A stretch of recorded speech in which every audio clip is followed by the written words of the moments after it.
Hi മക്കളെ, ഫൈസൽ സാറാണ്. മക്കളെ, നമ്മൾ പഠിച്ചുകൊണ്ടിരിക്കുന്ന ചാപ്റ്റർ ആയിട്ടുള്ള ഓഷ്യൻ ആൻഡ് മാൻ എന്ന് പറയുന്ന ചാപ്റ്റർ, ഈ ചാപ്റ്ററിന് സ്ഥിരമായിട്ട് 4 മാർക്കിന്റെയും 6 മാർക്കിന്റെയും ക്വസ്റ്റ്യനുകൾ നമ്മൾ സ്ഥിരമായിട്ട് കാണുന്നതാ.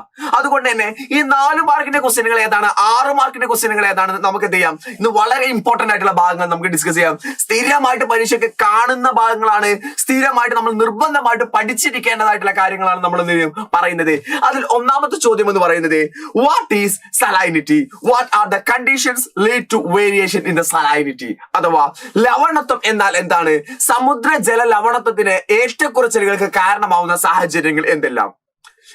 ഇതേ ചോദ്യം വേറിട്ട് അതാ മറ്റൊരു രീതിയിൽ എന്ത് ചെയ്യാറുണ്ട്, ക്വസ്റ്റ്യൻ ചോദിച്ചിട്ടുണ്ട്. അതാണ് what is sea water salinity. Second, അതിന്റെ കൂടെ തന്നെ ചോദിച്ചായിരുന്നു, explain the causes for variation in the salinity of sea water.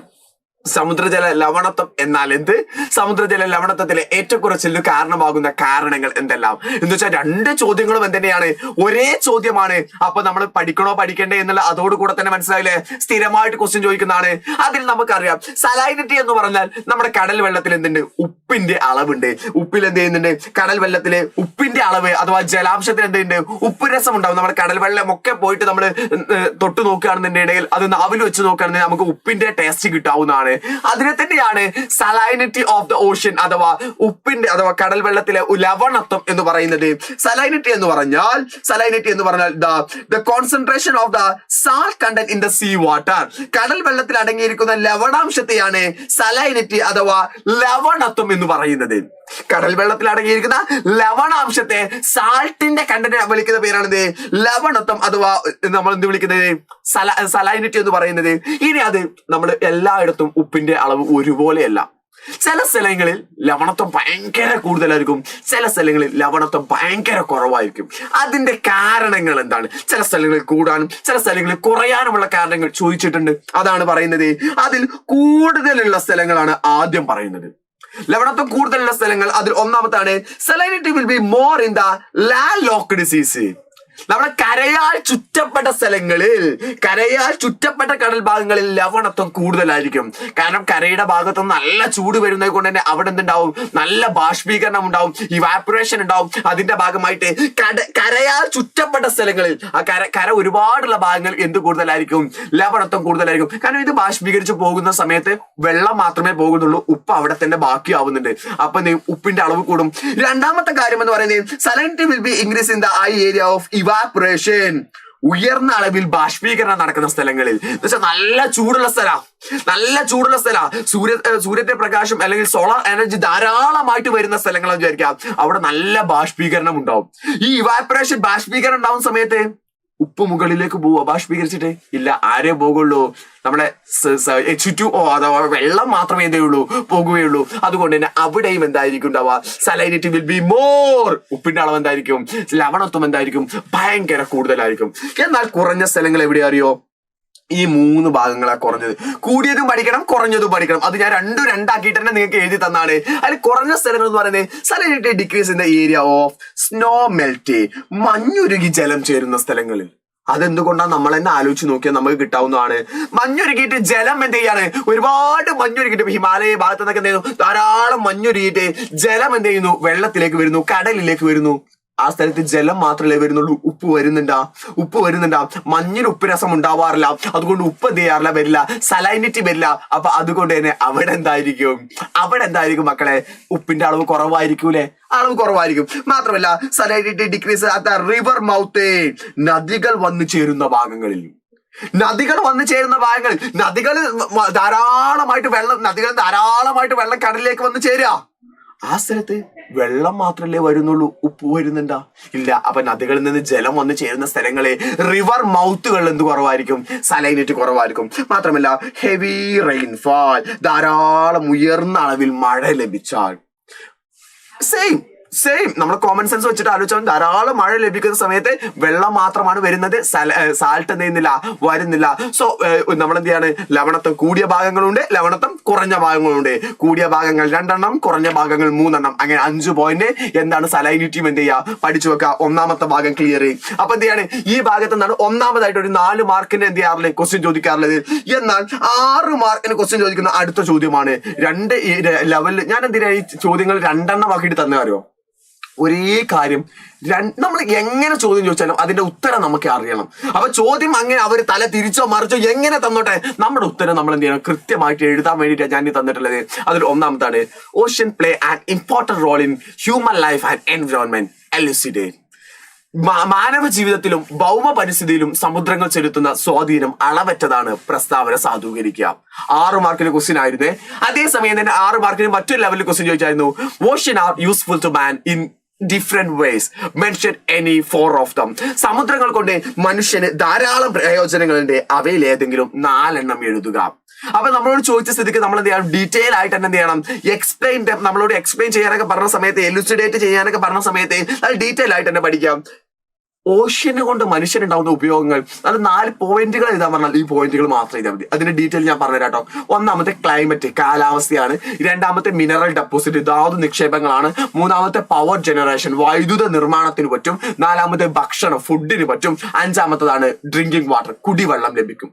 ഇത് എങ്ങനെയെന്നുള്ളത് നമുക്ക് ഓരോന്നും എന്ത് ചെയ്യാം, ഡീറ്റെയിൽ ആയിട്ട് തന്നെ പഠിക്കാം. ക്ലൈമറ്റ് എന്ന് പറയുന്നത്, the decisive role control in the climate along the coastal region. തീരപ്രദേശങ്ങളിലെ കാലാവസ്ഥയെ സമുദ്രങ്ങൾ എന്ത് ചെയ്യാറുണ്ട്, നിർണ്ണയിക്കാറുണ്ട്. പകൽ സമയത്തെ കടൽ കാറ്റുകളും രാത്രി സമയങ്ങളിൽ കരക്കാറ്റുകളും. The sea breeze in the day time and land breeze in the night time. It will be regulate the temperature. ഇതെന്ത് ചെയ്യുന്നുണ്ട്, താപനിലയെ നിയന്ത്രിക്കുന്നുണ്ട്. എന്ന് വെച്ചാൽ കരയിൽ നല്ല ചൂടാവുന്ന സമയത്ത് കടലിൽ നിന്ന് തണുത്ത കാറ്റിങ്ങനെ വരും. കടലിലാണെന്നുണ്ടെങ്കിൽ നല്ല തണുപ്പാവുന്ന സമയത്ത് എന്ത് ചെയ്യും, നേരെ ചൂട് കാറ്റ് വരും. ഇതിനെന്ത് മാനേജ് ചെയ്യുക, ആ ഒരു ടെമ്പറേച്ചറിനെ അഡ്ജസ്റ്റ് ചെയ്യുന്നത് കരക്കാറ്റിലൂടെയും കടൽ കാറ്റിലൂടെയും അഡ്ജസ്റ്റ് ചെയ്യുന്നത് ആരാണ്? ഓഷ്യനാണ്. അപ്പൊ ഓഷ്യൻ നമുക്ക് വേണ്ടേ? അപ്പൊ ക്ലൈമറ്റിന്, കാലാവസ്ഥയ്ക്ക് വലിയൊരു ഫാക്ടറാണ്. മാത്രമല്ല രണ്ടാമത്താണ് മിനറൽ ഡെപ്പോസിറ്റ്. നമ്മുടെ ലാൻഡിൽ കിട്ടുന്ന അതുപോലെ ധാരാളം മിനറൽസ് എവിടെയുണ്ട് അറിയോ? കടലിലുമുണ്ട്.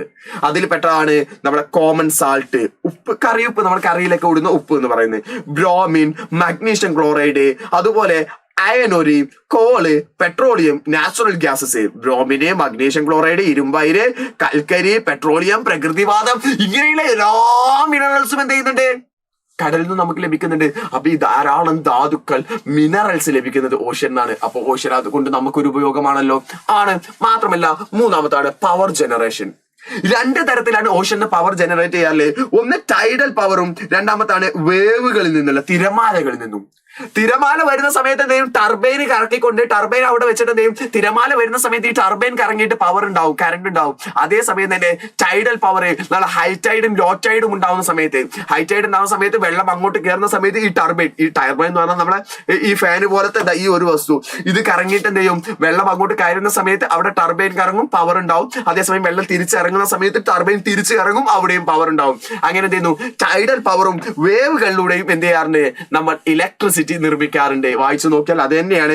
The waves that strike turbines on the shore produce electricity. തിരമാലകൾ ടർബൈനുകൾ കറക്കുന്നു, ഇങ്ങനെ വൈദ്യുതി ഉൽപ്പാദിപ്പിക്കുന്നു. ഒന്നാമത്തെ രീതി.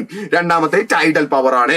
Sometimes reservoir can constructed for the storing sea water. നമ്മൾ റിസർവെയർ എന്ന് പറഞ്ഞാൽ ഹൈ ടൈഡ് ഉണ്ടാവുന്ന സമയത്ത് ഒരു റിസർവെയർ പോലത്തെ ഒരു സാധനം ഉണ്ടാക്കും.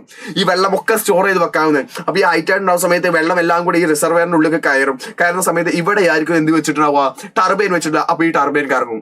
ലോ ടൈഡ് ഉണ്ടാവുന്ന സമയത്ത്, വേലി ഇറക്കുണ്ടാവുന്ന സമയത്ത് ഈ വെള്ളം എല്ലാം കൂടെ ഈ ഇതിലൂടെ തന്നെ എന്ത് ചെയ്യും, പോയ അതേ വഴി തന്നെ എന്ത് ചെയ്യും, തിരിച്ചു വരുന്ന സമയത്തും ആര് കറങ്ങും, ടർബൈൻ കറങ്ങുന്നതോടുകൂടെ ടൈഡൽ പവർ എന്ത് ചെയ്യും, രൂപീകൃതമാകും. അടുത്താണ് നമ്മൾ ആ കാര്യം പറഞ്ഞു. അടുത്താണ് ocean is the source of food. സമുദ്രം നമുക്ക് ധാരാളം ഭക്ഷണം തരുന്നുണ്ട്.